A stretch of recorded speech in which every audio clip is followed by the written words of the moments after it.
Well, I am grateful that I can be home with my kids most days, and they're young, so I can watch them do what they do and run total anarchy sometimes. Uh, my youngest is two, so she's a tyrant. But my question is, I am focused. I'm trying to, have my social media, specifically Instagram, and I'm having trouble trying to, I guess, craft my message or my sales pitch beyond that hire me or, which kind of feels more desperate. So I'm struggling to, I guess, really, how do I go about crafting a message that would kind of, I guess, entice people? Yeah, this is a great question. I could do a whole like 3 hour training on this. So messaging is arguably the most important part of our business. And messaging is how we get across what it is that we do and who we do it for and how we do it and what makes us different and what makes us unique and us stand out. I will start by saying this: messaging is not a destination. So it's not part of a checklist. It's not something that you can just do. Now, when we set up our businesses, hopefully, fingers crossed, you've done things to make sure that you're legally sound. Like maybe you set yourself up to be an S Corp or an LLC. And once you do it, you're like, check, I did it. Right. And then you're like, okay, cool, I'm going to open a business bank account. Check, I did it.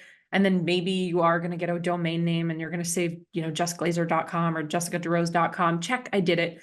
There's a lot of things in business that we're going to just check off the list. And there's sort of tasks that we can do. There's a destination, there's an endpoint. Messaging is not one of them. And a lot of us think about messaging as something that we can just do and we can move on from. We can't. Messaging is always going to evolve and grow as you grow and evolve, right? That's why we name the company Digital Business Evolution, because we believe you're always growing and evolving. And as you do, your business will. As your niche or your niche evolves and grows, which it will, your messaging will change. As your ideal client evolves and changes, which it will, your messaging will change. As technology changes, society changes, platforms change, all of these things are constantly changing, so will your messaging. So I can't give you just like a singular formula that you're going to like do today and be good forever. But what I would say is it's like building a house. And so messaging is how we look at the house as a whole. There's like floors and walls and paint and curtains and pillows and decor, and like that's messaging. But before we can have all of those fancy items and things and tchotchkes, the first thing we have to do is lay the foundation.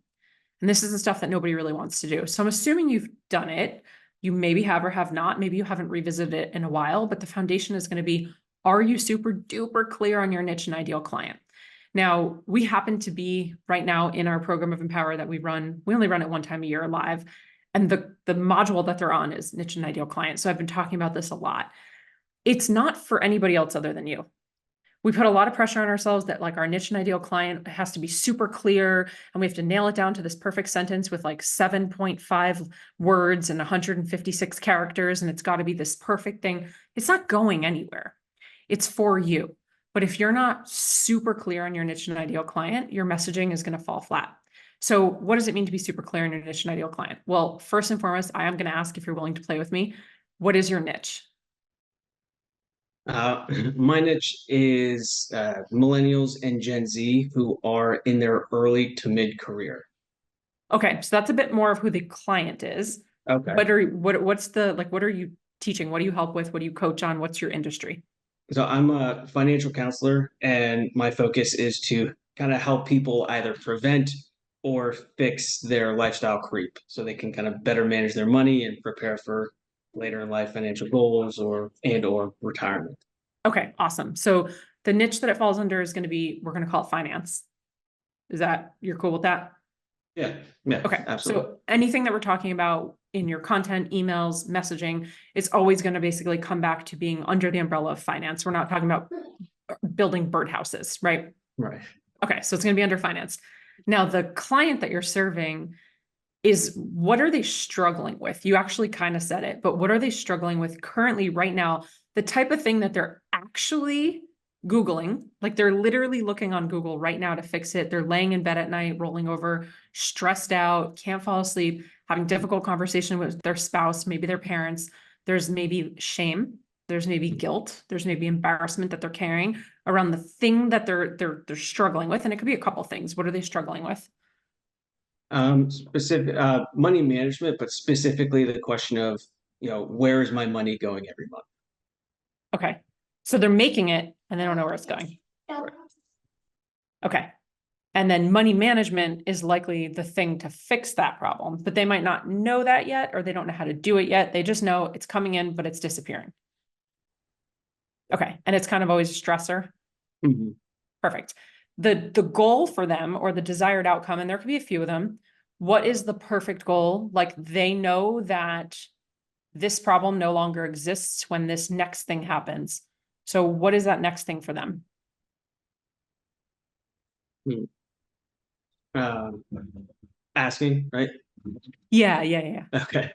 Um, I guess their next thing, once they know that, is then saving and saving for goals or retirement. Perfect. So when I wake up and there's actually money in my savings account, I'm like, okay, I've arrived. Like, things are getting better. It's feeling easier. I'm making progress. Mhm. Perfect. Yeah. Okay. Super easy. So really big pain is they don't know where their money's going. They have poor money management. They might not know that. They might not be ready to admit that, but you know, as the professional, that's an issue. And then the pleasure, or the desired outcome, is having savings, is knowing where the money is going, is having a finger on the pulse, is not being resentful towards maybe their job or the money that they're making. See, and this is interesting because for me, I'm like, is it that they want to buy another house? Is it that they want to max out their 401k? Is it that they want to, buy the Corvette or whatever? So we need to know exactly what that is. This is the important part about knowing your niche and ideal client. The more that you know, the more that Eric knows about exactly what they're currently thinking, the language that they're using, the things they've tried before, where their pain is and where their pleasure is. Now messaging becomes much easier. So with messaging, I'm going to bring you all on a big journey here. Buckle up. This is advanced. Get your notebooks. You got lucky today. With messaging, there is a singular sentence that you're going to create. Now, every single offer that you have will have a different sentence, and I'll tell you what the sentence is in a moment.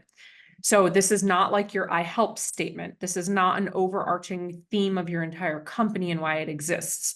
This is every offer that you have has a statement that you create that puts a flag in the sand to say, this is what I believe. And when you step into my world, this is what you're going to get from me. Now, I'm going to give you the formula for the statement. This is advanced stuff. We don't talk about this in our beginner programs, but we're here. So let's do it. So I'm going to write the formula down for you. You can all take this with you. So there is going to be, let me just type it because it's hard for me to type and talk at the same time. Sometimes I'm good at it. So we have a vehicle, we have a superlative, and we have a transformation. Let me explain all these things. Let's start with the transformation because y'all, we always want to start with the end in mind. We always reverse engineer everything. So the end of the equation is the transformation. So for Eric, what is the transformation that somebody will have when working with you in this particular container offer coaching, this thing that you're dreaming up right now? What's the transformation they're going to have? Is the money left over at the end of the month? So what you kind of, like you said, savings. Okay. So by the end of working with you in whatever capacity they're working with you is they will have more money in savings or finally be putting some money in savings. More money. Okay. And likely like a better understanding for their financial literacy or whatever, right? Right. Money management. Okay. So that's the transformation. We can finesse it. Now, going backwards, the superlative, I'm going to give it to all of you. So it's like the free card on the bingo board. Like, I'm just going to give it to you.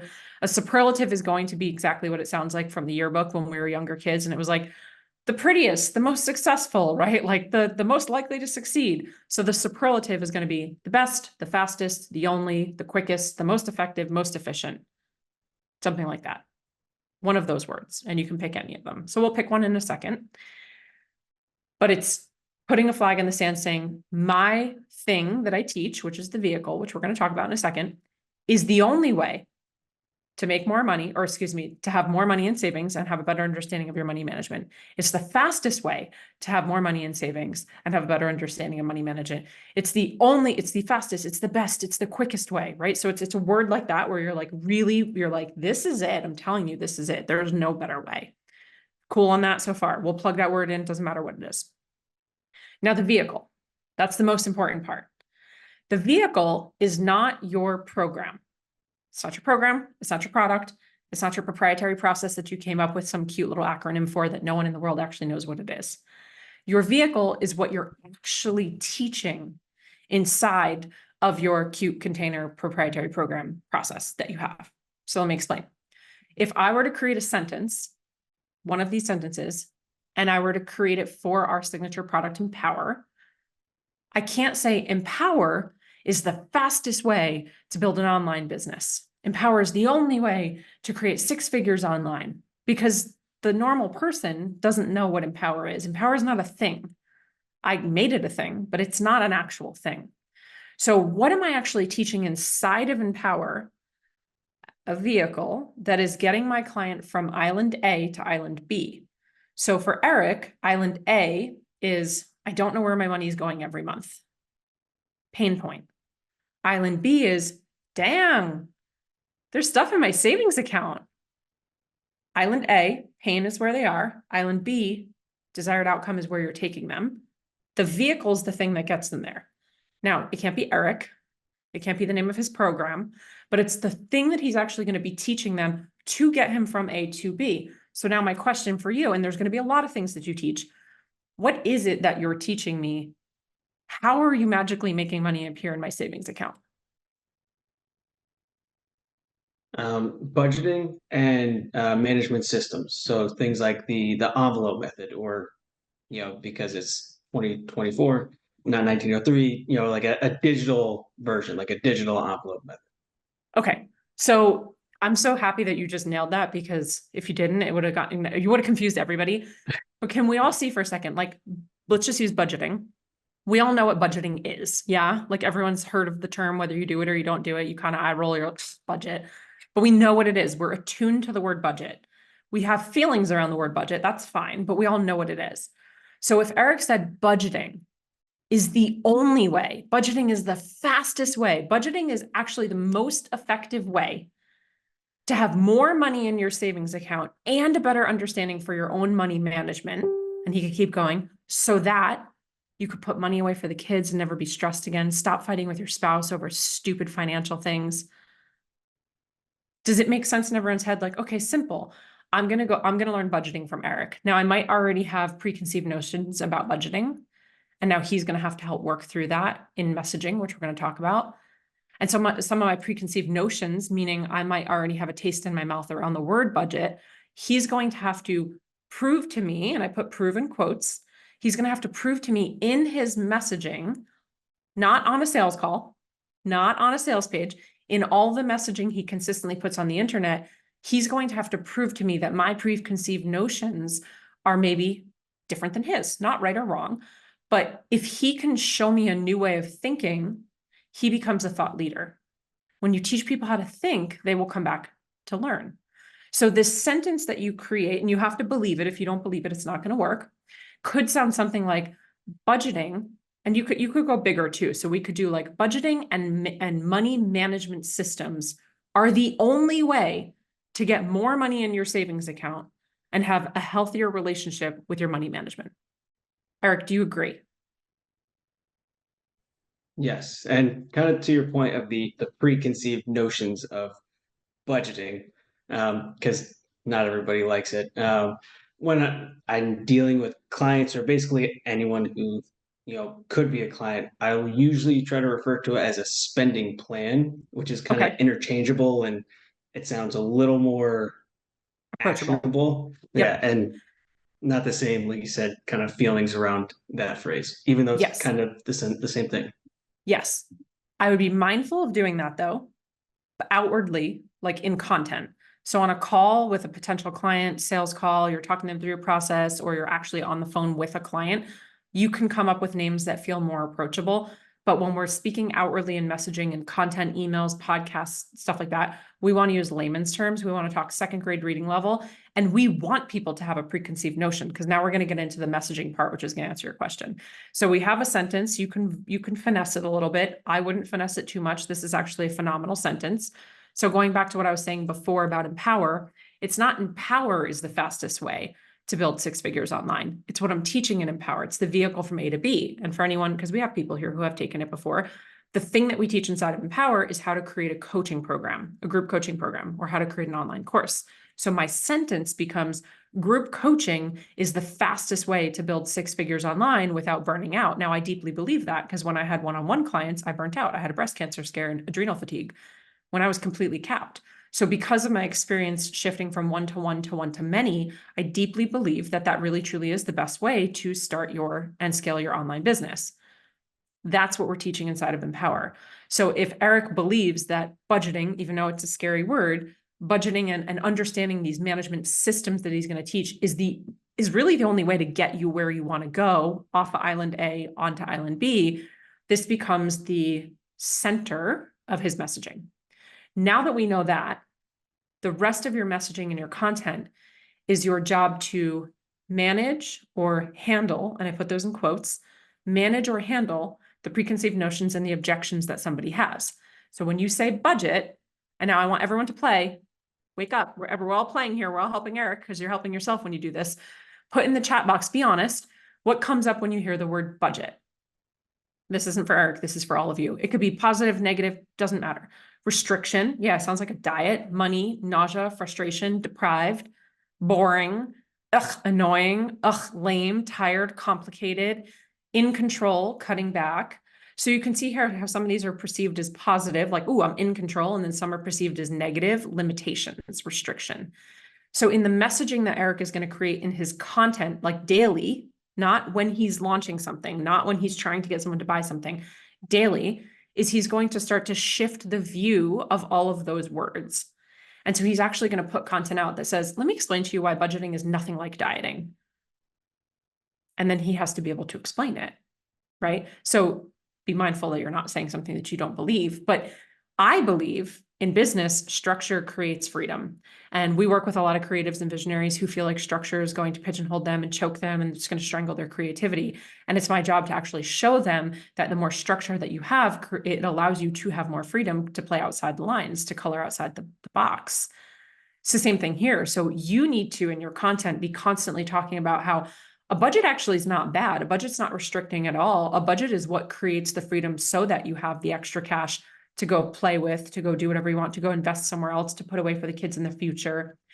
And it's not just about like the negative things, it's also the positive things. So someone here said, budgeting feels like I'm in control. And so then you're going to talk about that as well. What managing your money and having systems around your money, or what budgeting really does do, is create a sense of control. When you know where your money is going and going in and coming out every single month, there is a weight that is lifted off your shoulders. And so simply by knowing what's going on, we can't measure what we don't manage, right? So simply by knowing what's going on, you're giving yourself the freedom to sleep at night without worrying about where the next paycheck is coming from or where it's going to. So now your messaging, is this making sense? Is going to fully like support the singular sentence around budget, money management, systems, understanding profit and loss, understanding revenue and profit, 2 different things. Hello, business owners, revenue and profit are 2 different things. Most of us don't think about that. We get blinded by all the revenue screenshots on the internet and think it's so incredible. But then you're like, oh, they actually spent more money to make that. So they're in the red. So that's not good profit. Profit matters more than revenue. Okay. So, and then from there, you can stem off and you can talk about whatever you want. You could talk about investing. You could talk about 401ks. You could talk about the stock market. I don't care what you talk about. But the idea is all the quote, knowledge is power is not true. It's applied knowledge is power. So you're teaching application. You're teaching how do we actually apply the knowledge that we're learning? Because we can read all the books. If we don't take action on them, they're shelf help, not self-help, right? So it's like, how do you move someone from there to there? And so that's what your messaging becomes. But it's all centered around these objections that people have, these preconceived notions, the pain and the pleasure. And all content is going to be like pain, pleasure, preconceived notions, objections, so that you're changing the way that they're thinking. Is that helping? Yeah, no, absolutely. Okay. I don't know if I'm confident in that, but I'll take it. Sorry, I'm in a few words, so but No. it gives me a whole kind of a different way to think about it. And kind of different points to kind of focus on. Yeah, cool. And with that, so we want to create like an arsenal. I love Post-it notes. I do it with Post-it notes all the time, or like T-charts. I was this elementary school teacher, so I'm like real big into like webs and T-charts.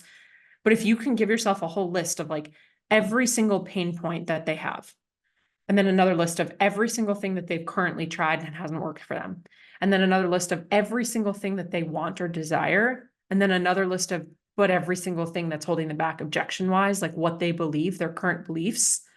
If you can have those 4 lists and you come up with even 10 things on each of those lists, that's 40 pieces of content before you actually expand out. Because then let's say you have 40, right? We have 10 different bullets under each column that I just told you. That's 40 different topics you can talk about. With each topic, you can now teach how to. You can myth bust on that topic. You could do a personal storytelling around that topic. You could do a client testimonial or result case study on that topic. You could do some sort of a polarizing opinion on that topic. So now we have 5 different angles that we're writing on the exact same topic about, times 40. So now we have 200 pieces of content just like that, really quick. So the columns would be, what are their pain points? What are they currently struggling with? The second one would be, what have they tried? So everything that they've already tried that they're super frustrated about. The third one would be, what is their pleasure point or their desired outcome, the goal that they want to get? And the very fourth column would be the current objections or the stories, the beliefs that they have as to why they won't be able to get to that goal, or why they can't get to that goal, or why they haven't gotten to that goal before. Like budgeting is restricting. It's like their current belief system. Cool. Great question. Thank you so much for tuning in. If you loved this episode, I invite you to be a part of our ripple effect and share it with a friend. And please, if you feel called, take 30 seconds to leave a 5-star review, and I'll be forever grateful. Until next time, cheers to your evolution.